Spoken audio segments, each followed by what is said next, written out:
Sentimos a presença de Deus neste lugar.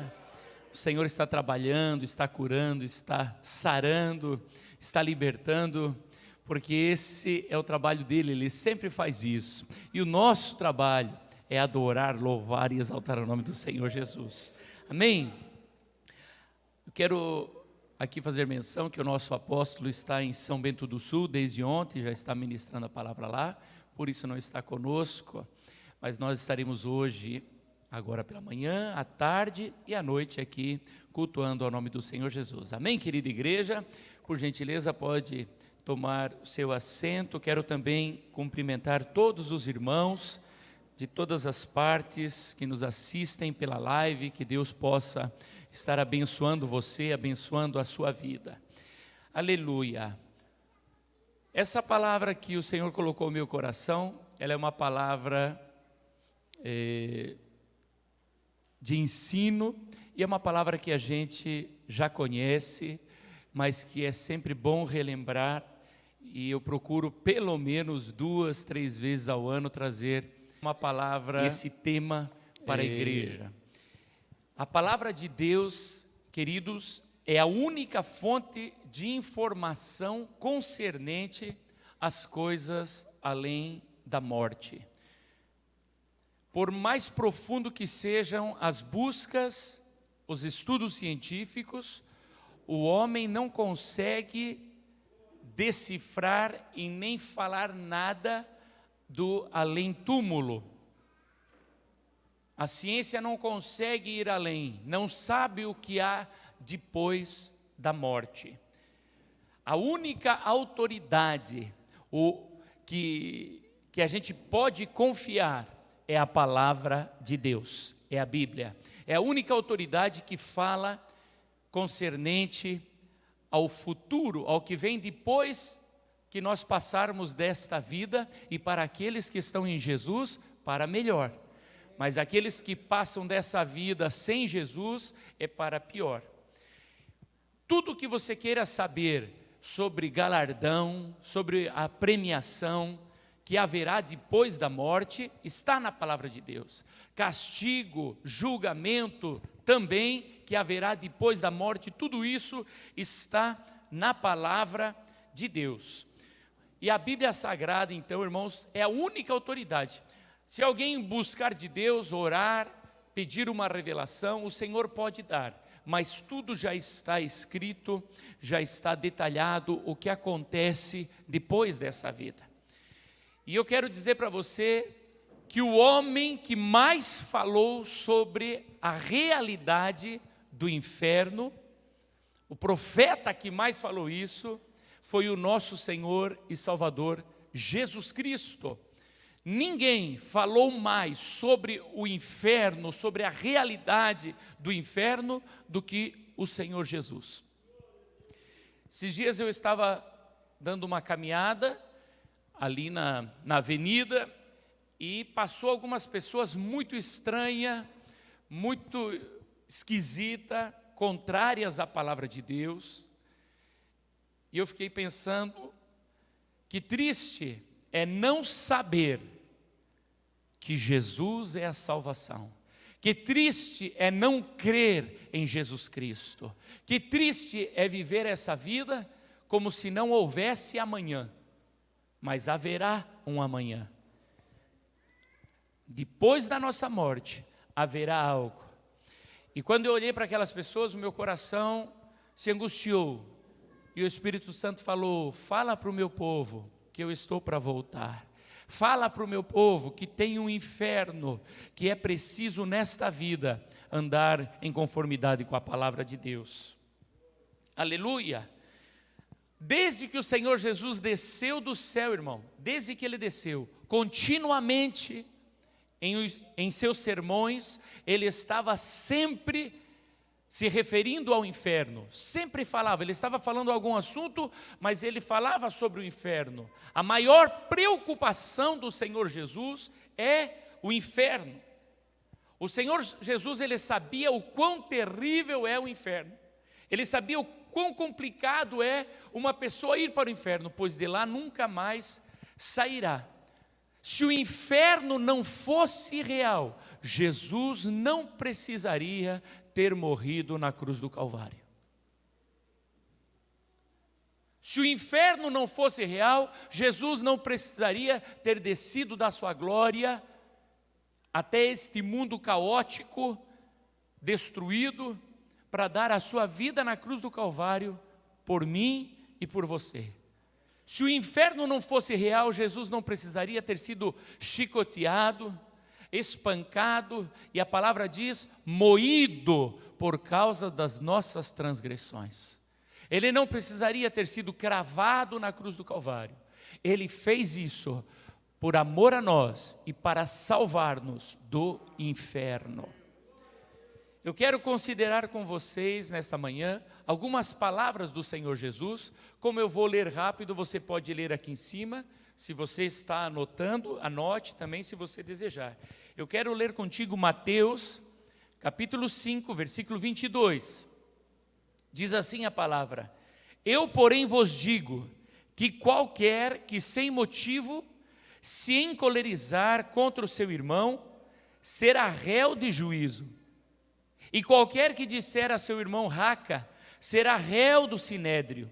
E qualquer que lhe disser louco, será réu do fogo do inferno. Vamos para frente, Mateus 10, versículo 28. E não temais os que matam o corpo e não podem matar a alma. Temei antes aquele que pode fazer perecer no inferno a alma e o corpo.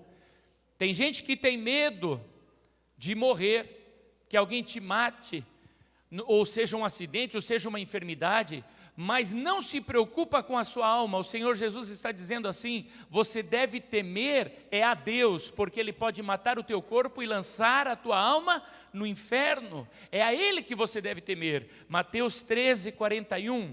Tudo isso aqui é palavras do Senhor Jesus. Mateus 13, 41 diz assim: mandará o Filho do Homem os seus anjos, e eles escolherão do seu reino tudo o que causa escândalo, e os que cometem iniquidade, e lançá-los-ão na fornalha de fogo.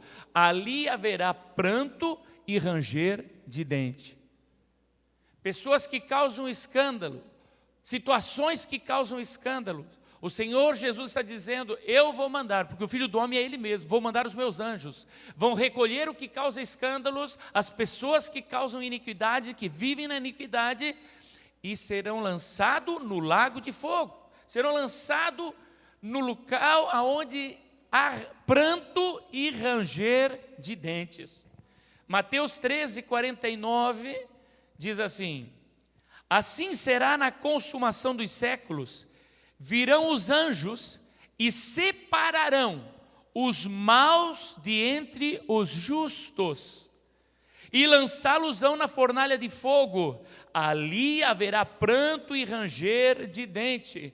Haverá um dia em que o Senhor vai separar os iníquos, aqueles incrédulos, dos justos, dos que são justificados pelo Senhor Jesus. Aqueles que aceitaram Cristo como Salvador serão separados, mas aqueles que não esperam a vinda do Senhor serão lançados no fogo. Irmãos, o crente, ele está em constante contato com Deus. Você pode viver a tua vida, irmão, você pode casar, você pode ter os seus filhos, ter o teu negócio, mas lembre-se de uma coisa: tudo isso que nós estamos vivendo passará. E só vai subir no soar da última trombeta quem tiver o selo da promessa, que é a pessoa do Espírito Santo habitando dentro de você. Aquele que tiver azeite na vasilha sobe, mas aquele que está vazio vai ser lançado no lago de fogo. A palavra de Deus, irmãos, é terrível. Muitas vezes, irmãos, nós olhamos e achamos que está tudo certo. Irmão, você precisa estar consciente da tua salvação. Eu já ouvi pessoas dizer, não, ninguém pode ter certeza da salvação. Está redondamente enganado, essa pessoa não conhece a Bíblia, não conhece a palavra de Deus. Aquele que tem o azeite, tem o penhor da salvação, tem certeza absoluta que quando soar a última trombeta, subirá com o Senhor Jesus. Alabaralabassúria. Aleluia. Mateus 25, 41. Então dirá também aos que estiverem à sua esquerda: apartai-vos de mim, malditos, para o fogo eterno, preparado para o diabo e seus anjos. O inferno não foi preparado para o homem.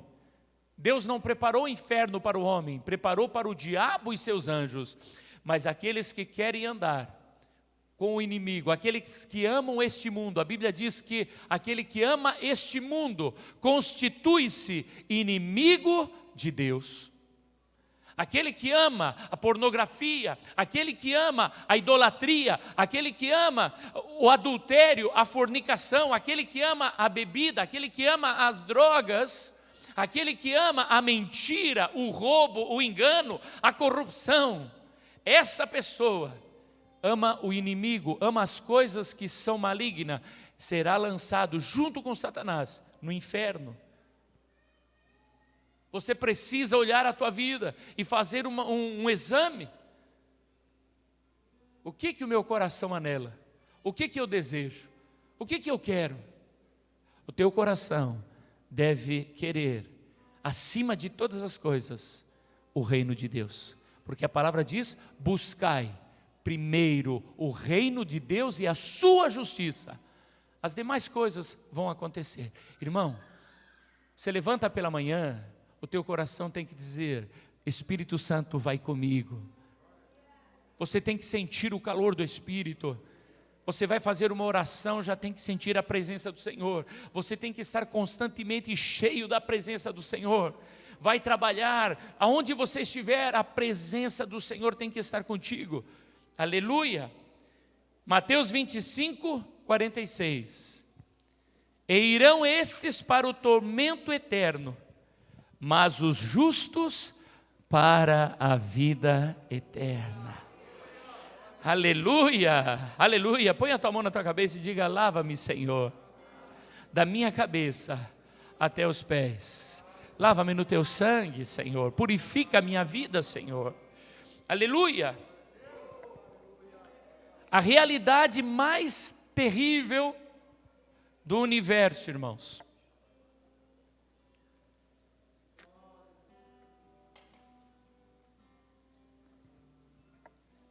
é que existe um lugar para onde irão todas as pessoas que rejeitaram a Cristo como seu Salvador.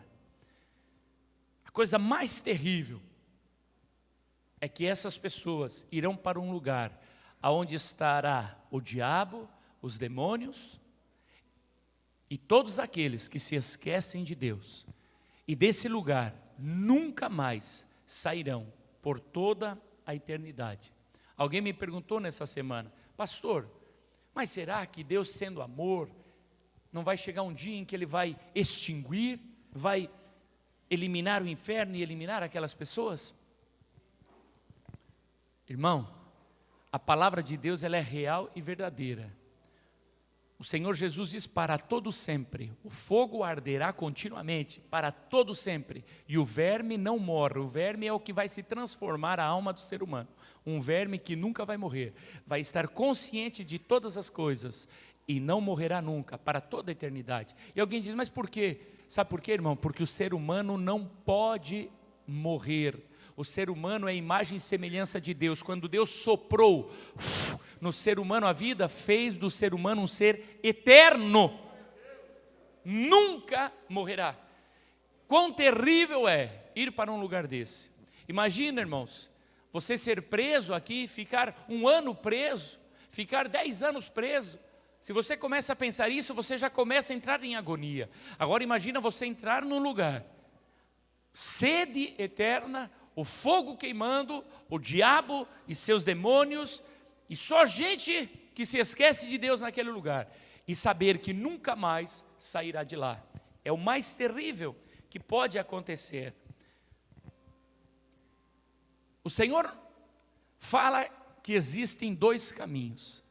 Muitas vezes nós estamos dentro da igreja e pensamos que existem três caminhos. Há uma encruzilhada na nossa vida. Hoje, nesta manhã, se forma diante de ti uma encruzilhada. E você precisa decidir qual caminho você vai tomar. Porque quem sabe você pensa que está nesse terceiro caminho, que você vive a tua vida de qualquer maneira. Você vive a tua vida zombando da graça de Deus. Não, eu faço, mas Jesus me perdoa. Eu erro, mas não tem problema, a graça me alcança. E você está nesse caminho terceiro que não existe. Esse caminho terceiro, na verdade, é o caminho da perdição. A palavra diz que Jesus é a porta, Jesus é o caminho. E a palavra diz que a porta que leva para a salvação é estreita, e poucos há que a encontrem. Poucas pessoas encontram a porta estreita. E muitas vezes nós, na casa do Senhor, estamos vivendo uma vida como se estivéssemos indo para o céu, mas estamos nos enganando a nós mesmos. Para ir para o céu é preciso seguir as pisadas de Cristo. É preciso ser discípulo de Jesus. Aleluia. A palavra é dura, irmãos, mas ela é esclarecedora. A palavra nesta manhã, ela é maravilhosa. É porque há tempo para arrependimento. O Senhor Jesus diz: dei-lhes tempo para que se arrependessem. Muitas vezes nós estamos preocupados, tão preocupados com as nossas dores, com as nossas enfermidades, com as nossas angústias, com o nosso casamento, com os nossos filhos, preocupados com as nossas finanças, quando nós deveríamos estar preocupados é se a nossa alma, se as nossas vestes estão brancas como a neve, lavada no sangue do Cordeiro, se dentro de nós arde o fogo do Espírito Santo. Aleluia. Há pessoas que dizem que Deus é amor e por isso não vai lançar ninguém no inferno. Tem outros que dizem que não conseguem entender que Deus tenha criado o ser humano como seu filho para depois lançá-lo no inferno. Outros dizem que não há nada além da morte, que morreu, acabou tudo. Todos esses conceitos são de pessoas que não conhecem o caráter de Deus, não conhecem os atributos de Deus, não conhecem a palavra de Deus. Então começam a andar conforme a sua cabeça. Deus é amor, eu posso fazer o que eu quiser, está tudo certo. Irmãos, a Bíblia deixa claro os atributos de Deus. Primeiro, Deus é onipresente, onisciente, onipotente, está em todos os lugares, sabe o que todos estão pensando e pode todas as coisas. São os atributos naturais de Deus. Porém, existem os atributos morais de Deus. Na primeira carta de João, no capítulo 4, o Senhor fala sobre o atributo de Deus, que Deus é amor. Amém? Deus é amor. Mas quando nós vamos para o livro de Salmo 97, diz assim, que o trono e justiça são o fundamento do seu governo fundamental. Ou seja, o trono de Deus e a justiça de Deus são o fundamento do seu governo, da forma como Ele governa. Ou seja, Jesus olha para nós e na posição de rei, Ele nos julga.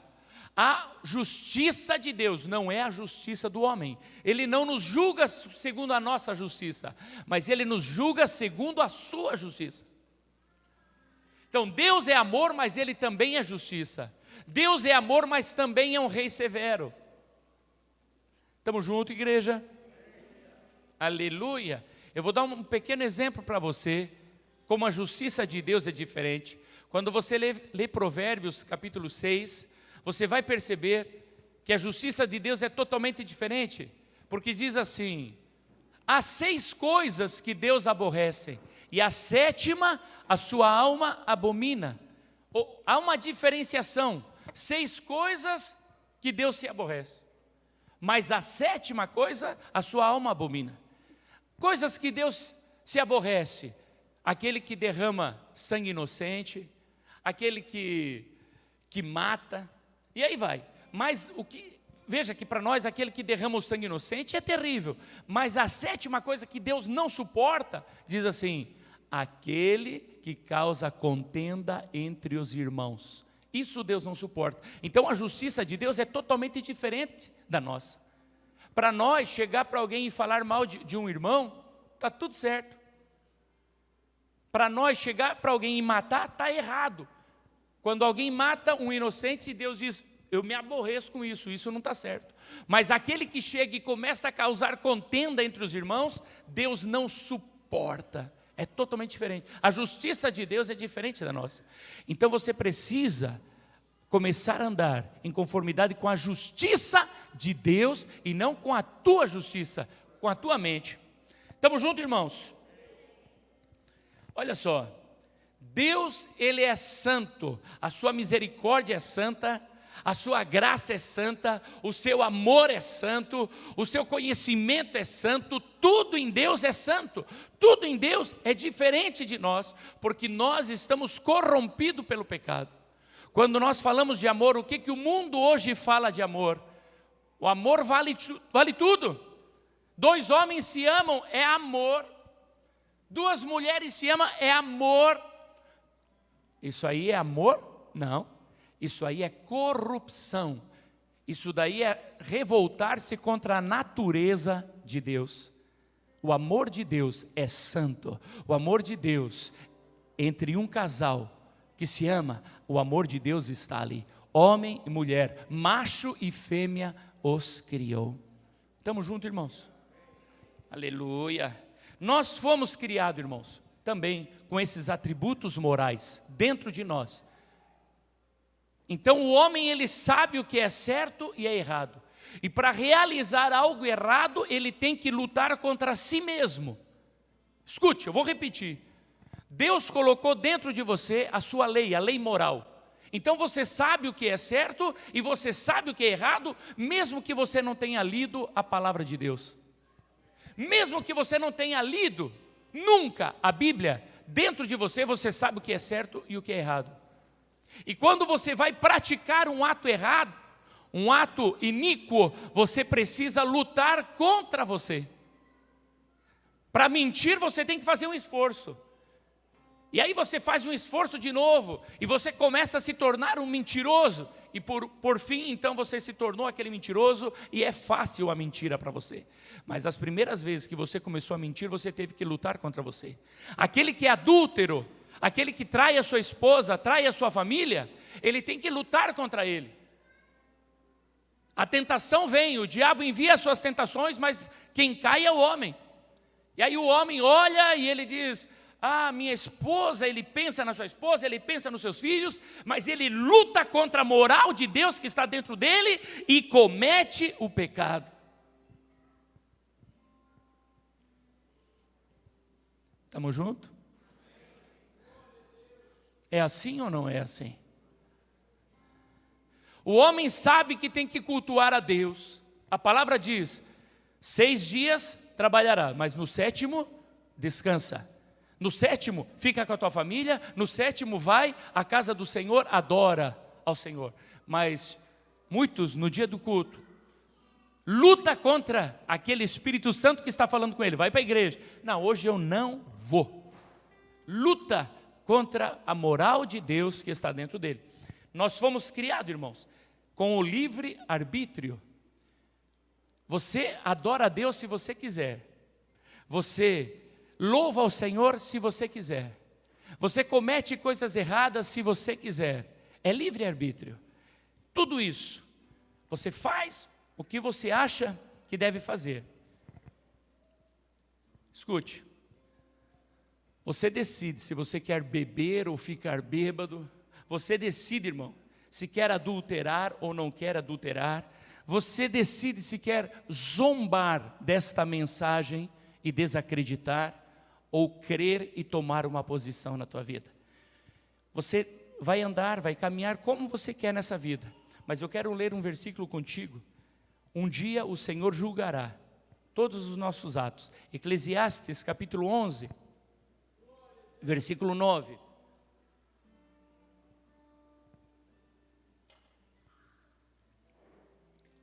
Alegra-te, jovem, na tua mocidade, e recreia-se o teu coração nos dias da tua mocidade, e anda pelos caminhos do teu coração e pela vista dos teus olhos. Sabe, porém, que por todas estas coisas te trará Deus a juízo. Anda como você quiser, faz o que você quiser, só não se esqueça uma coisa, que tudo que você fizer, toda palavra que sai da tua boca, toda ação tua, um dia o Senhor te trará a juízo. Um dia o Senhor vai questionar, por quê você fez assim quando você poderia ter feito assado? Por que você tomou o caminho da perdição quando poderia ter tomado o caminho da salvação? Por que naquela manhã você zombou do meu servo e não tomou a posição de dizer, eu vou ser fiel ao Senhor Jesus? A partir desta manhã, aleluia, a partir desta manhã, eu vou buscar o reino de Deus. A partir desta manhã, eu vou buscar azeite sobre a minha vida. A partir desta manhã, eu vou querer falar outras línguas. A partir desta manhã, eu quero ser cheio do Espírito Santo. Essa vida está passando, tudo está passando.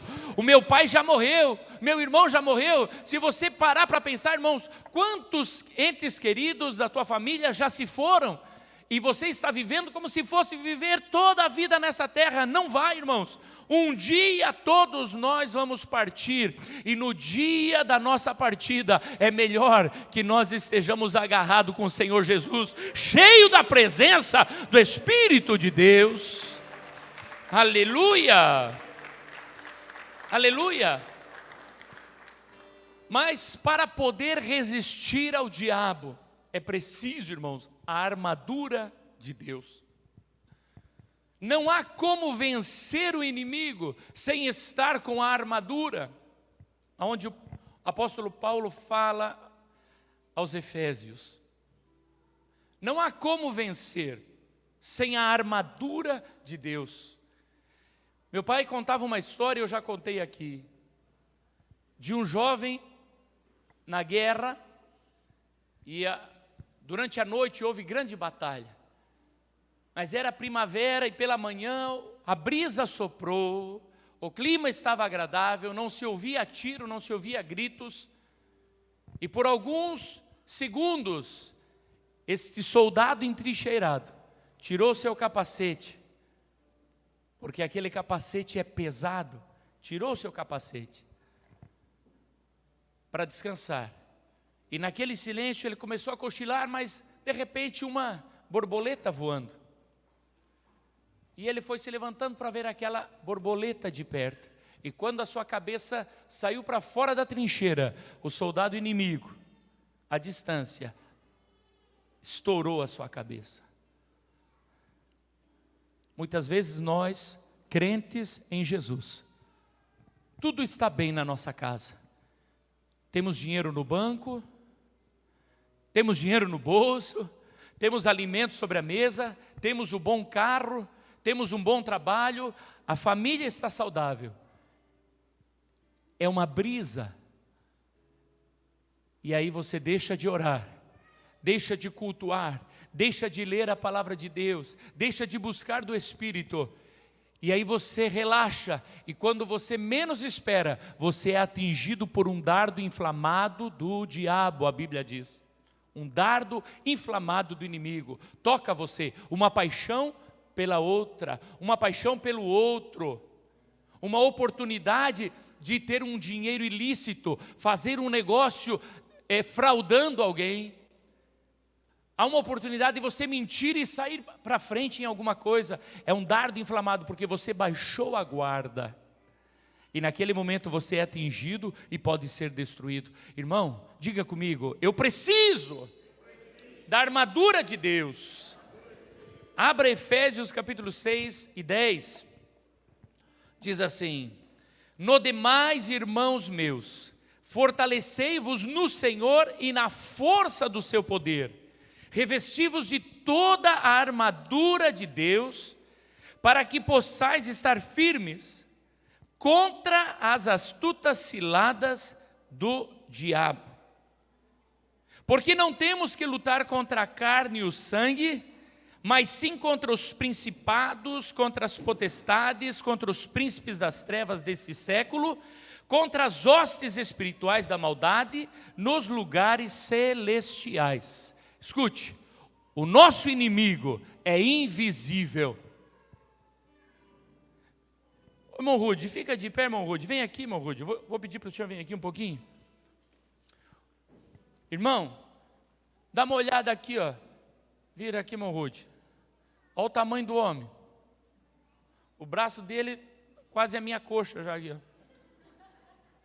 Se eu tiver que enfrentar ele numa luta, irmão, é bem provável que eu vou apanhar. Mas eu posso tentar me defender. Eu posso correr. Eu posso dar uma no joelho dele.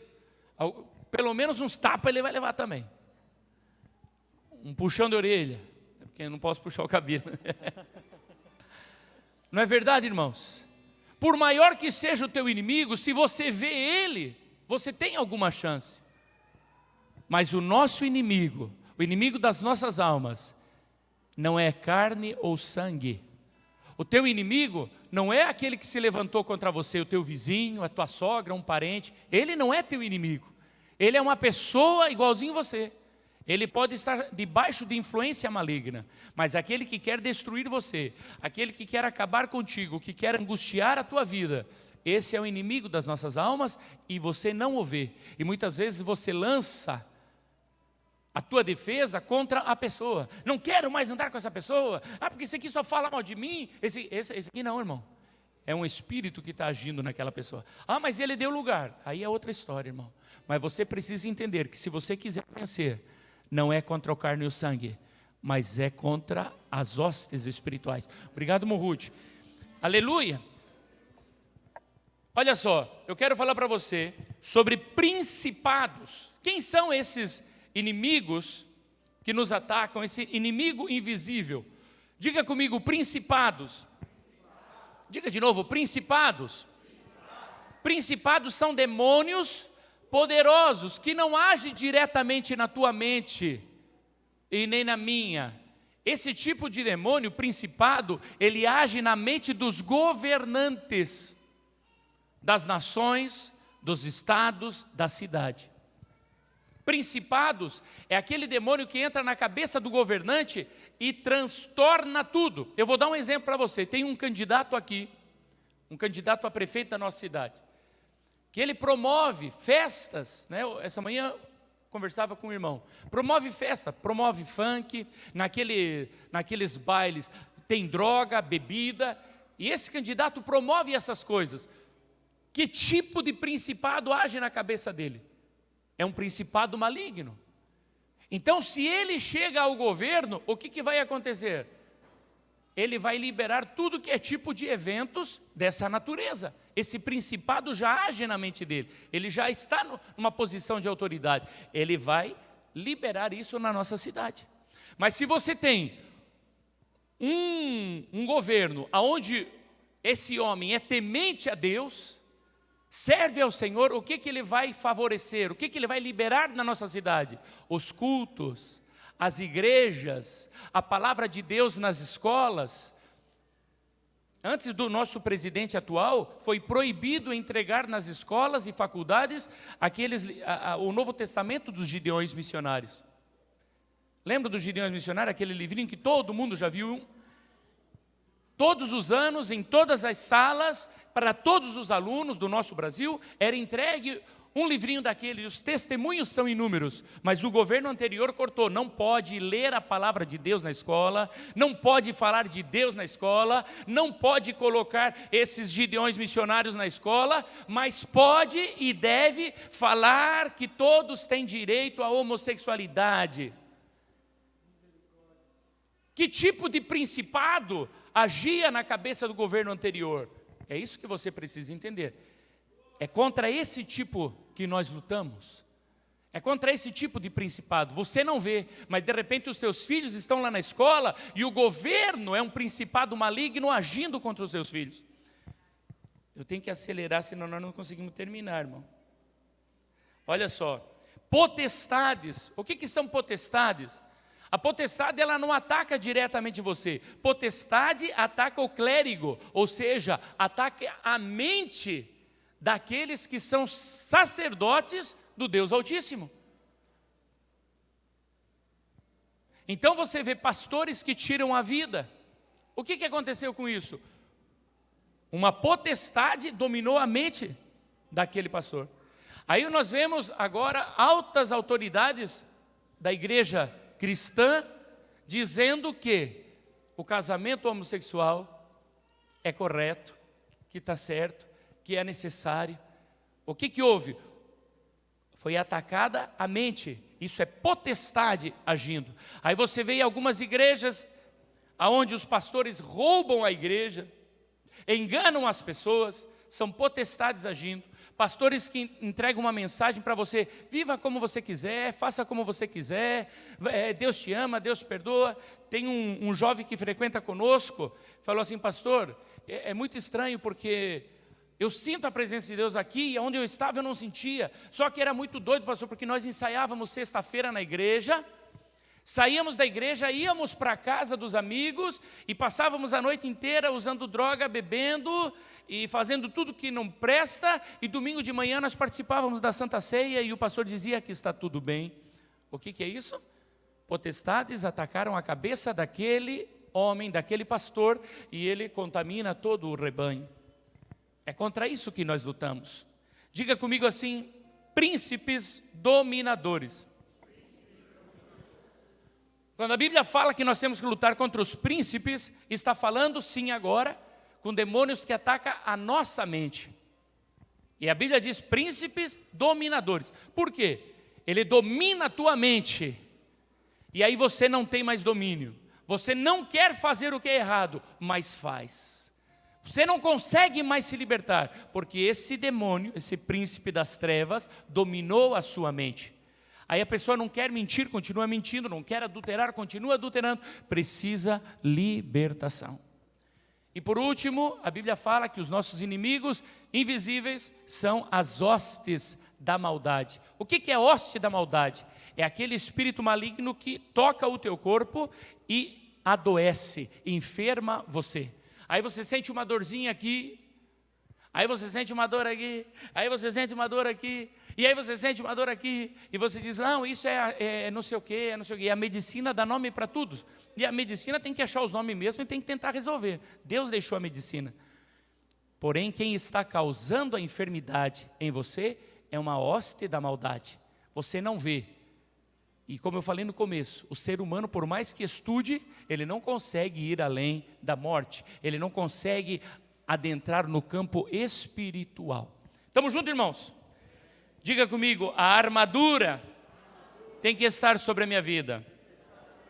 Aleluia! Quem está entendendo essa palavra aí, dá glória.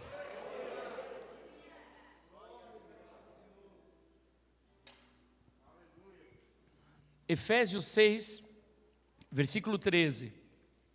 Portanto, tomai toda a armadura de Deus, para que possais resistir no dia mau, e havendo feito tudo, ficar firmes. Veja, para que possa resistir, você tem que estar com a armadura. Se não estiver com a armadura de Deus, não resiste. Não, eu vou orar no dia mau, no dia mau eu vou consagrar, no dia mau eu vou... Não vai resistir. Você precisa estar com a armadura. 14. Estai, pois, firmes, tendo cingido os vossos lombos com a verdade, e vestida a couraça da justiça, e calçados os pés na preparação do evangelho da paz, tomando sobretudo o escudo da fé, com o qual podereis apagar todos os dardos inflamados do maligno. Todos os dardos inflamados do maligno, você apaga com o escudo da fé. Aleluia! Tomai também o capacete da salvação e a espada do Espírito, que é a palavra de Deus, orando em todo o tempo, com toda oração e súplica, no Espírito, e vigiando nisto, com toda a perseverança e súplica por todos os santos. Aleluia! Tem santo nesse lugar? Dá um glória aí, meu irmão, se tem santo aqui, porque é o Senhor que nos santifica, não é de nós mesmos, é o sangue de Cristo. Aleluia! A palavra diz, primeiro, vestido com a verdade. João capítulo 8, 32, diz assim: e conhecereis a verdade, e a verdade vos libertará. João 14, 6, disse-lhe Jesus: eu sou o caminho e a verdade e a vida, ninguém vem ao Pai senão por mim. Aleluia! A verdade é Jesus. Quer se vestir da verdade, irmão? É Jesus. Não é a tua verdade, é a verdade que é Jesus. É porque eu penso assim, irmãos, quando eu estava dando aula ainda, então vinha uma matéria que a verdade é relativa, a minha verdade não é a tua verdade não é a minha. Isso é mentira de Satanás. A verdade é verdade, a mentira é mentira. A palavra está dizendo que Jesus é a verdade. Ele diz, eu sou a verdade. Então, se você quer saber o que vai acontecer depois, Jesus é a verdade, Jesus é o caminho e Jesus é a vida. Aleluia, louvado seja o Senhor. Vestindo a couraça da justiça. Não é a nossa justiça, mas é a justiça que vem de Deus. Diga assim, justiça que vem de Deus. Romanos capítulo 10, versículo 3. Porquanto, não conhecendo a justiça de Deus e procurando estabelecer sua própria justiça, não se sujeitaram à justiça de Deus. O homem, ele quer andar em conformidade com a sua justiça. É muito comum as pessoas, quando vêm pedir oração, dizem assim: pastor, eu não mereço isso. Isso que eu estou passando, eu não mereço. A sua justiça. Irmão, se você está passando alguma coisa, olha para quem está do seu lado aí, olha para quem está do seu lado e diga assim: é porque você plantou.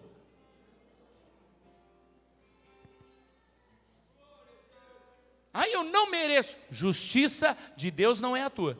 Se você está vivendo alguma coisa, você plantou. Você plantou. E vai colher aquilo que você plantou.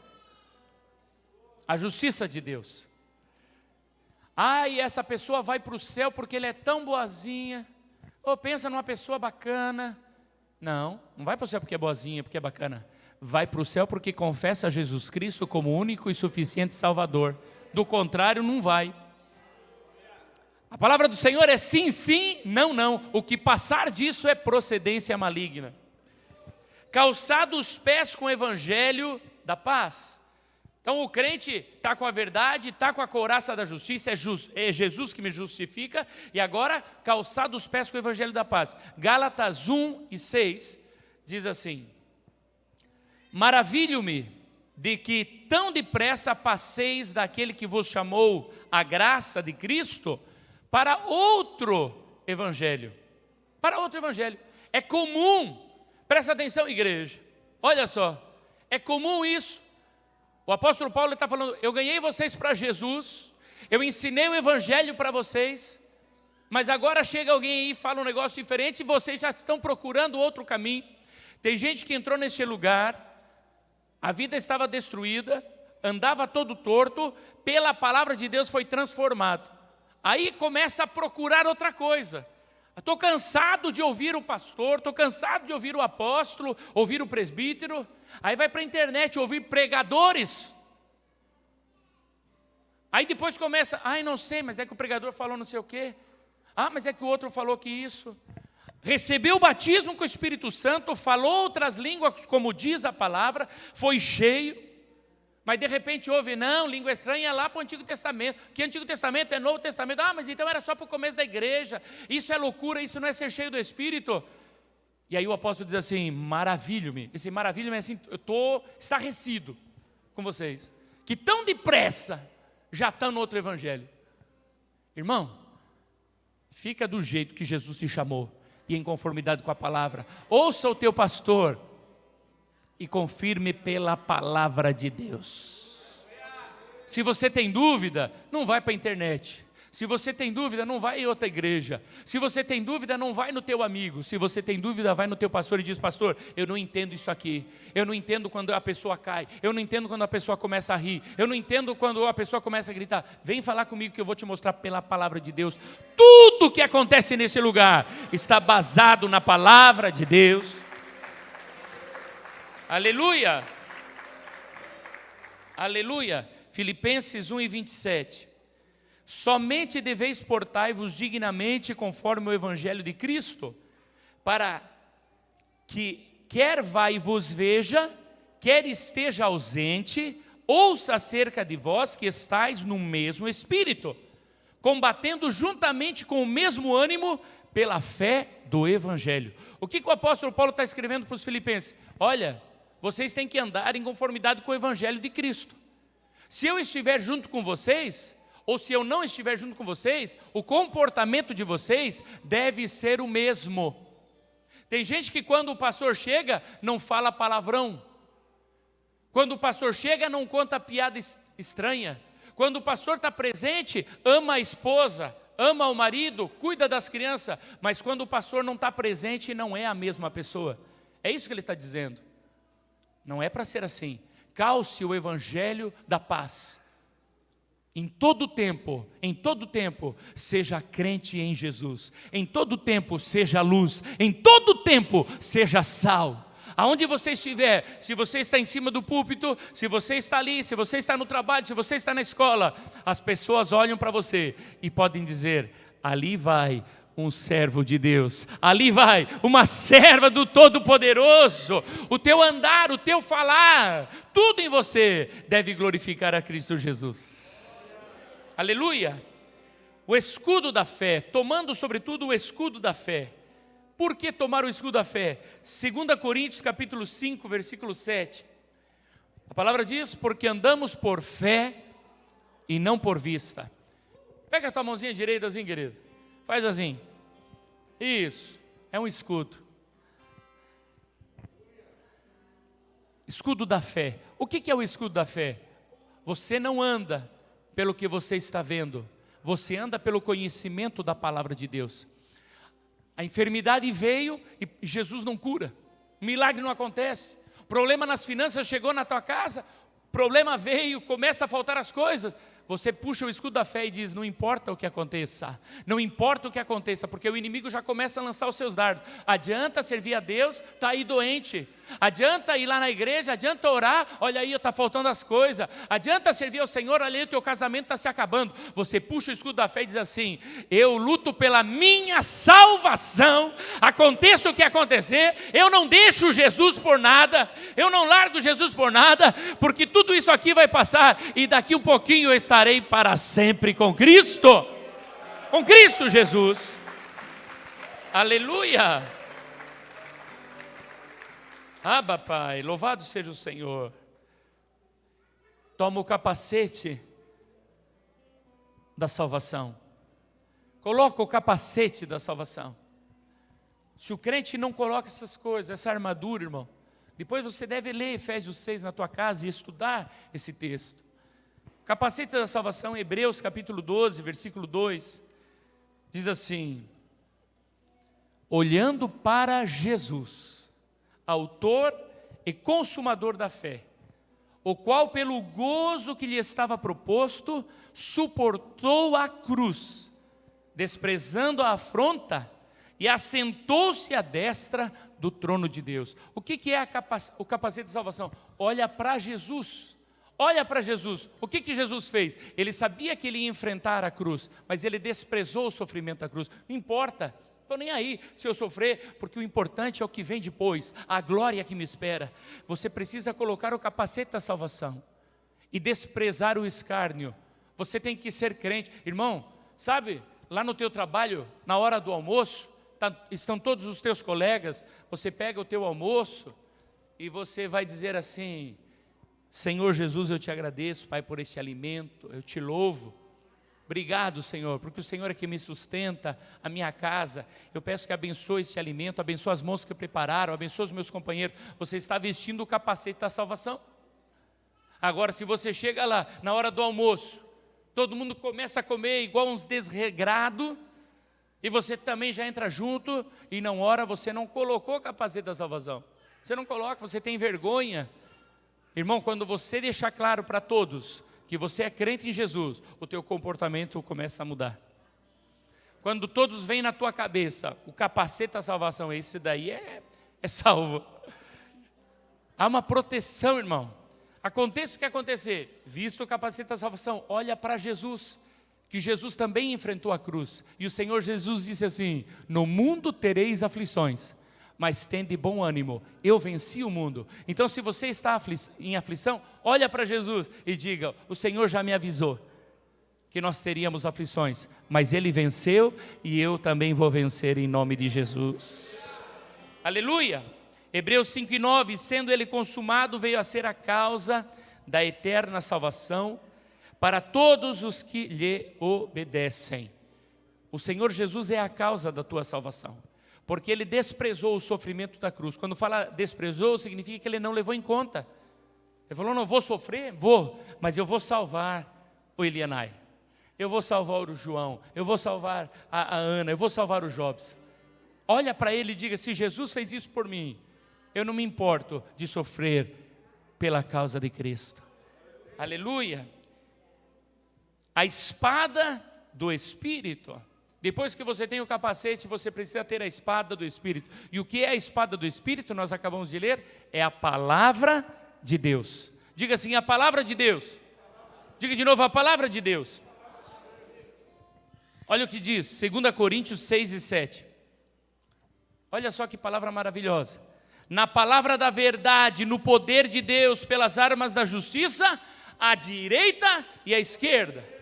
Faz assim comigo, assim, ó, à direita, à esquerda. Sabe o que é isso? Você chega no teu trabalho, vem lá uma enviada do capeta. Sabia que você está cheiroso hoje? Que perfume gostoso. Você diz assim, ó, pá, já sou casado, bem casado, lavado no sangue, na direita. Aí vem da esquerda, vem um lá, mano, sabia que nós podemos fazer um arranjo aqui, ganhar um dinheirinho extra aqui? Como é que é? Não é para enganar o patrão. Tá! Pá! Pá! Pela direita, pela esquerda, tudo pela palavra, irmão, pela direita, pela esquerda, e pau! É guerra, irmão, é guerra, é para frente, é para o céu, é para Jesus. Aleluia! Aleluia! Para encerrar, orando em todo o tempo. Sem oração não vence. Quem ora em todo o tempo é vencedor. Aleluia. 1 Timóteo 2:8 diz assim: quero, pois, que os homens orem em todo o lugar. Todo lugar. Todo lugar. Levantando o quê? Mãos santas. Sem ira, nem contenda. Aleluia. Um dia eu ouvi um pregador falando que lá no trabalho não é lugar de você cumprimentar com a paz do Senhor. Lá no trabalho não é lugar de você orar pelas pessoas. Não é que você vai ficar na hora do trabalho falando de Jesus lá e não trabalhar. Vai chegar na hora e vai ficar orando. Não é para isso. Mas aqui está dizendo em todo lugar. Aonde for preciso, aonde for possível, você levanta as mãos santas e ora. Em qualquer lugar. Aonde for preciso, você fala do Senhor Jesus. Quando eu dava aula, irmãos, de idiomas,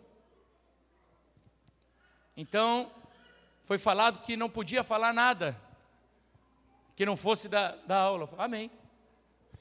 Aí chegou alguém e falou assim, tô com uma dor de cabeça terrível, professor. Eu falei, posso orar por você? Então, quando termina a aula, chama a pessoa, vem cá, lá no corredor, ora, impõe as mãos, ordena a bênção. Milagre aconteceu. A pessoa sentiu o poder do Senhor Jesus, foi curada pelo poder do Espírito Santo. Aonde você está, entenda, você é sal, luz. Sal e luz.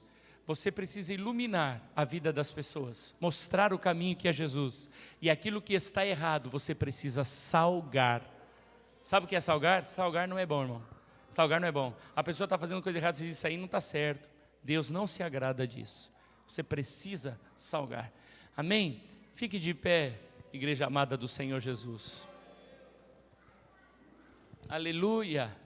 Eu quero perguntar nessa manhã, se tem alguém que ainda não confessou Jesus Cristo como seu único e suficiente Salvador, se tem alguém nessa manhã que está afastado dos caminhos do Senhor, faz tanto tempo que não sente a presença de Deus, se tem alguém assim, levante a sua mão. Se tem alguma alma que precisa que o Espírito Santo toque a sua vida outra vez, levanta a sua mão. Oramos ao Senhor Jesus. Amado Senhor, nesta manhã tão gloriosa, Pai, onde o Teu Espírito Santo, Senhor, nos envolve, o Teu Espírito Santo alegra o nosso coração. Pedimos, Senhor, que a Tua graça, Senhor, mais uma vez nos alcance. Perdoa-nos, Senhor, de todo pecado, lava-nos no Teu sangue.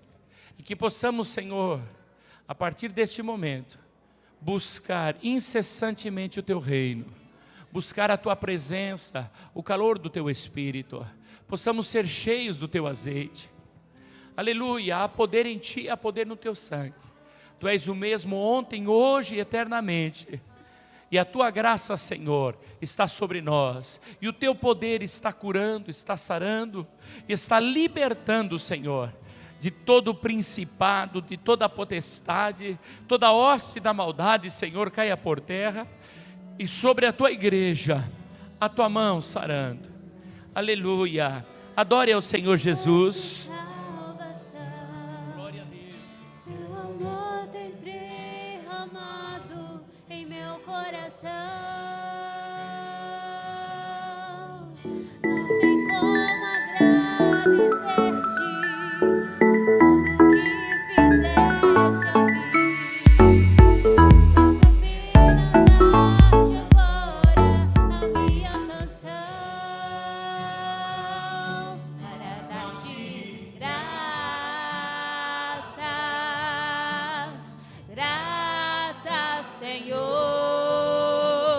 Graças, meu Senhor Jesus,